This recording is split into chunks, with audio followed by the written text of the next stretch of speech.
for this first discussion, we just wanted to pick up on some of the things that we're seeing with Microsoft in relation to Teams and the collaboration platform, and also some research from McKinsey that really kind of brings to light the changes with COVID. So here we go, Gemma. We know it's our first one, so hold tight and we'll see how we go. So first up is the McKinsey report that you kind of highlighted and sent over to me that I'll look through. Is about how COVID has really pushed companies to accelerate the progress far quicker than they would have done before. They're talking about maybe 4 years or maybe more acceleration of projects that they were thinking about doing with technology. Is that what you're seeing in the conversations that you're having and other things that you're looking at? Yeah, definitely. I think definitely businesses with the whole COVID situation obviously had to really, ramp up their investment in technology and switch over to new ways of working really quickly. I think what was interesting in maybe a few occasions is that a lot of businesses already had some of this technology there, but weren't using it or using it to its full potential. We're going to talk about Microsoft later, but Microsoft 365 I think is the biggest example of that, and where we look at video and Teams and chat, how many businesses had those licenses available already but didn't use them. And so many businesses saw that, and things like, with hosted voice, how many people had apps on their phones that they even knew existed or knew what they could do with them. But the other thing I think that's interesting about that article is about the number of businesses are saying that's here to stay now, and how that's changed how they're going to work, not just now, but what's that going to do to the way that we're going to work in the future. We're going to continue using this technology now we've got used to it.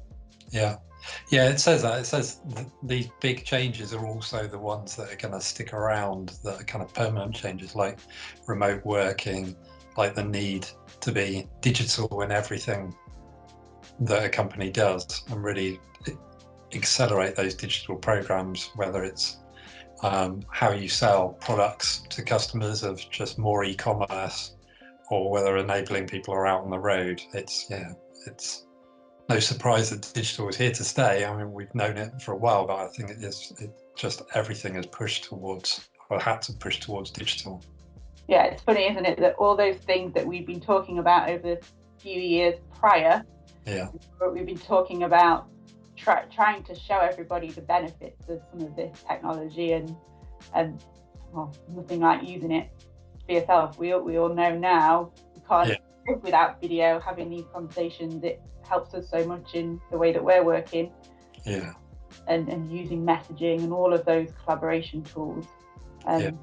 We, like every other business, has had to quickly adapt, and using some of this technology, I think, definitely here to stay. We're not going to want to see that go back. And like I said, it talks to business having to make those changes so rapidly last year, and the kind of implications of that now that we've had much longer kind of space of time to use the tools. Is what are some of the implications that you see of that kind of rapid adoption of technologies like Teams? I suppose security has been a big concern, I suppose. You said rapid there, in how quickly we all had to make that change. In fact, is it a year today?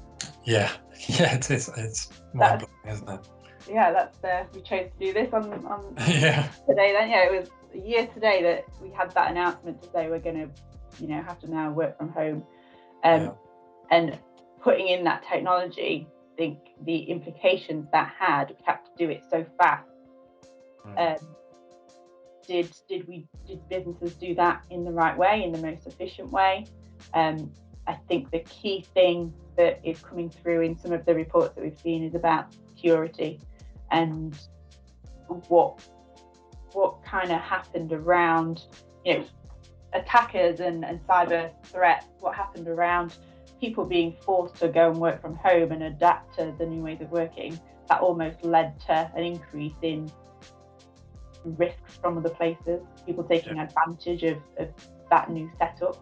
I think security has definitely been kind of a big thing that we've seen come out of this change as well. I suppose on the negative side, that increased risk in cyber threats and cyber attacks.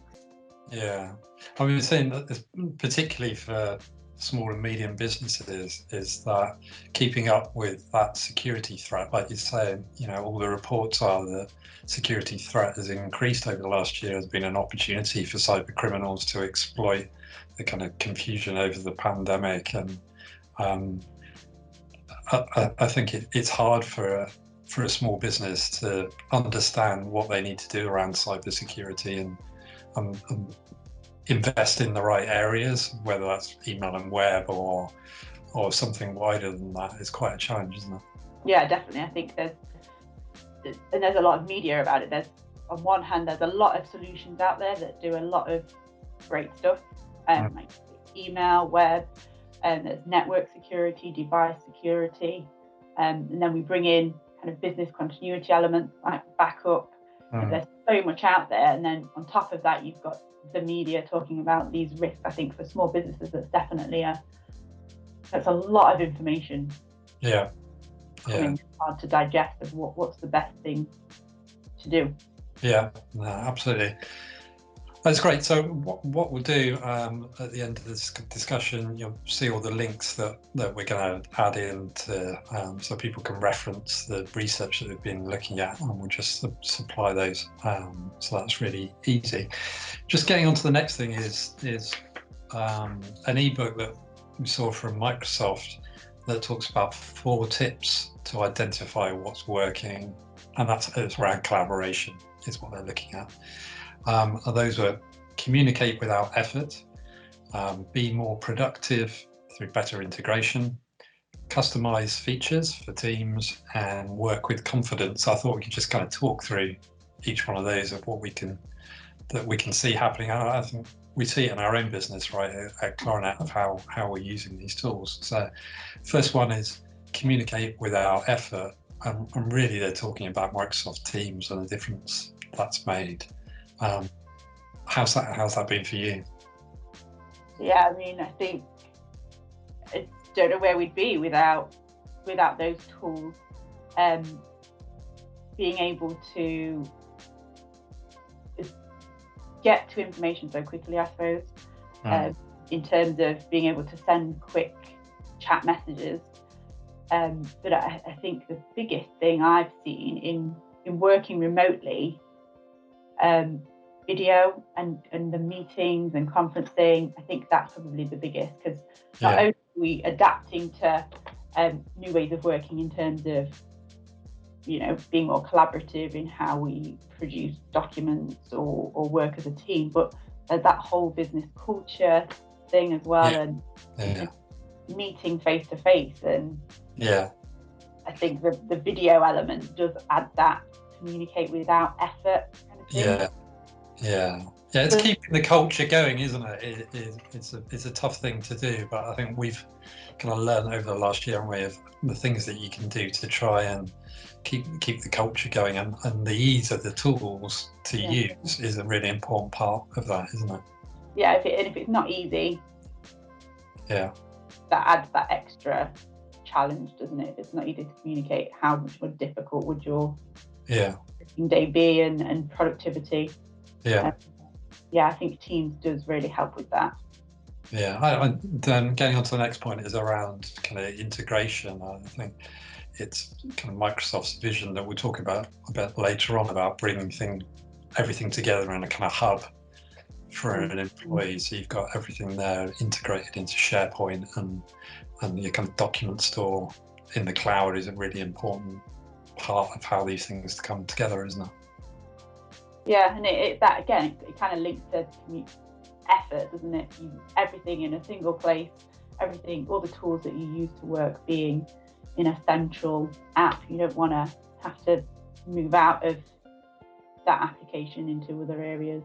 Everything you need in one place makes it much easier. So improves that effort, but then ultimately you're more productive from that. Yeah. And what are you seeing from a kind of telephony point of view with that in the integration with Teams? You know, that's kind of come on leaps and bounds, hasn't it? Yeah, so similarly, having a lot more discussions with our customers about Teams voice, Claranet Teams voice. So how we integrate the external voice element into Teams, because again, as everybody's kind of getting used to using Teams from home now, that is becoming that central hub, and you're becoming more embedded with Teams. That again, why go outside into another application to have to make that external call? And far easier for people to do it within that single environment. Yeah, and lots of companies didn't know or weren't making use of Teams, although they're already paying for the licenses. And that's the thing that we see right with Microsoft 365, is that there's so much in the toolbox that companies can be using. Yeah, does everybody know it exists? Do they know how to make the most of it? And we'll probably talk about that later, actually, when we look at some of the enablement. Yeah. Tools. But it is that there's so much there. How do you make the most of it? Yeah, definitely. So the third one, they had kind of customizing features for every team.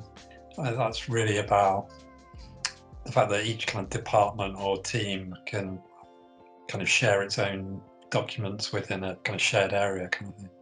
Yeah, and I think maybe that's about the tools that are available are quite flexible in terms of, there's instant message, there's co-authoring on documents, there's video, there's meetings, there's one-to-one calls, there's different ways of sharing documents. So I think that point's probably about that it is so versatile. You can choose how best fits you. Yeah. Again, kind of lends what we were just talking about there in how well are you using it. On one hand, there's so much there that almost can be kind of scary. Is it too much? Right. Yeah. How do we use it? But the theory is there's that many different ways that you can, so you can get it right for your team. And I think different individuals as well. Some people prefer to be face to face and do videos. Some people prefer messages. So I think it suits different ways of working. Yeah, and it takes time to get used to the new tools and kind of embed them into how you work. I know that I picked up Microsoft To Do as an application within 365 and started to use that, and then you can introduce that with Planner into Teams and that kind of thing as well. Yeah, it's starting to come together much more, I think. Yeah. Again, do people know that's there? Yeah. No, really. And the last one was around working with confidence, which is the security kind of part that we were talking about earlier on. That's just work anywhere and it's secure and encrypted and all that kind of good stuff. I think there was a stat actually in that report that was about people or IT managers still being kind of nervous about sending files over a chat group. I guess that's from kind of the old, everybody's used to chat groups and maybe found outside of the business approved systems. You'll always be doing that in the background and was thought to be a non-secure kind of way of doing it. Whereas now what we're talking about is making that the norm. Yeah. And putting in those processes and security solutions to sit behind that to help in what we know is the right way of working instead of Yeah, definitely. Okay, brilliant. That was really good on that one. The next one was to kind of around Microsoft Viva, the announcements that they've made around the development of the Viva digital employee experience kind of platform that they're talking about, which is extending further what we're talking about being a hub, isn't it? I think that's really interesting, the stuff that's going on there. Yeah, that's an interesting one, and we kind of touched on it earlier. I think it's more around the culture element as well. Yeah. That they're kind of trying to bring out with that. It's a single hub, putting everything into a single place and using Teams as that central point. But also they're doing more around the analytics.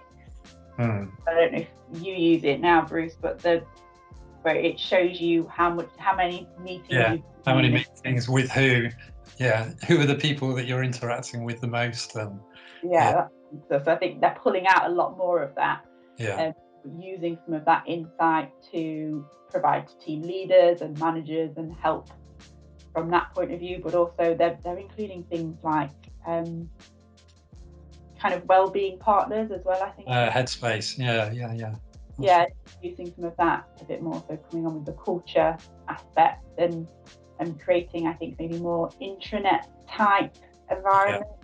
Share news.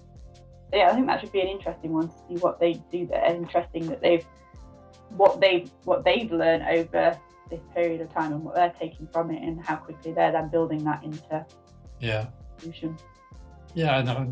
I guess it's technology like we're using now to do this, where it's so easy to record and share conversations. I think it's more and more of the effective use of digital throughout a business, through everything that you do, and consolidating your kind of software around these really kind of powerful platforms. Because as you say, I think they're bringing in insight and training and learning and development, and all of those good things as well. So I think see many changes over the next 12 months as this really kind of beds in.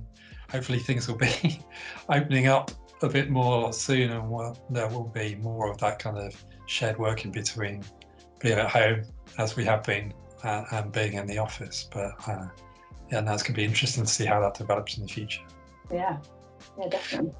I thought the last thing that we could do, and it wouldn't be any kind of podcast or video thing like this without some kind of plug at the end of it. I listen to a lot of podcasts, and you have we're now going to do the advertising bit. So I thought we'll get into now the advertising bit. Yeah, maybe we need a jingle. We do. Well, maybe you could sing. I don't know. Maybe next time. But I had an opportunity to talk about Nulia and how it kind of integrates into the packages that we've now got for small and medium businesses. Picking up on that kind of analytics and training point. Yeah, so I suppose a couple of things. I'll start with secure connected teams. So we just talked there about some of the reports that we've seen around this new way of working, security being a concern, and we know 365 and Teams is at the heart of working at the minute. And so we've developed some new packages that really are about bundling those types of services together. We also talked about at the start of this conversation, being difficult maybe for some smaller businesses to kind of understand all those tools that they need, because there's so much out there and so much being kind of thrown at everybody. And so Secure Connected Teams is a selection of packages where we've kind of built a tiered approach to bundling the services that you may need to support those ways of working. Trying to make it really easy and clear as to what security services or enablement services you might need to bolt onto your 365 solution to make it work as best as it can. Yeah, definitely. And then it's about trying to make it easy for small and medium businesses, and we've been through that development ourselves throughout the years, and know you need that ease of scaling and be able to adapt the way that you work quickly, and that's the desire, isn't it? Just to make it easy to adopt the kind of the best of what's available, isn't it? Quickly, and move your business on. Yeah, exactly. Kind of best of breed technology. We've done that work to identify what those solutions need to be, but packaging it together so it's easy for our customers to understand and take on board. Yeah, brilliant. So end of plug. That's the end of that plug. We've got to get that bit in. But thanks, Gemma. It's been really good to talk through on these subjects, from the McKinsey report to the Microsoft ebook that we've looked at, and I look ahead to Viva and what that might bring. So thanks for your time today, and let's do it all again next month. No problem. Thank you. Cheers, Gemma.